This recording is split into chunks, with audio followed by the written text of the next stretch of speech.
নমস্কার সবাইকে, কেমন আছেন আপনারা সবাই?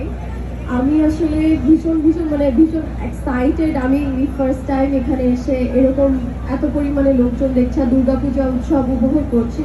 আর তার থেকে বড় কথা, সবাইকে শারদীয়ার অনেক অনেক অনেক শুভেচ্ছা।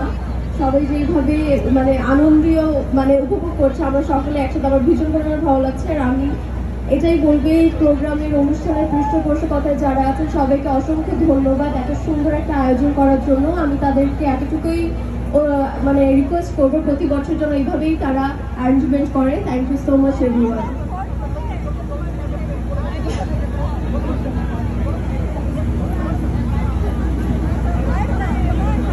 ও আসলে আমাদের কাজল রেখা বলে ওকে, মন্দিরের একটা নতুন ছবি আসছে, ওর জন্য, ওর ক্যারিয়ারের জন্য দোয়া করবেন। ওই ছবির নামটা ওর মুখ থেকে বলুন। আমার এই বছরই আমার কথা ছিল, কিন্তু আপনারা তো দেশের সম্পর্কে জানেনি। সো নেক্সট ইয়ার খুব সম্ভবত আমরা একটি চলচ্চিত্র আসছে নীল চক্র নামে। ইউএসএ তে অনেক স্টেজে এটা রিলিজ হবে। আমার বাঙালি ভাই বোন, মা বাবা যেখানে যারা আছে সবাই অবশ্যই চলচ্চিত্র গিয়ে হলে গিয়ে সিনেমা দেখবেন। Thank you so much. আগেই বলে দিচ্ছি, তানভীর তারিক কিন্তু আমাদের এটিভি পরিবারের একজন সদস্য এবং আমি সোনিয়াও। এই যে আমার বাম পাশে দেখতে পাচ্ছেন, দ্য পাওয়ার কাপল।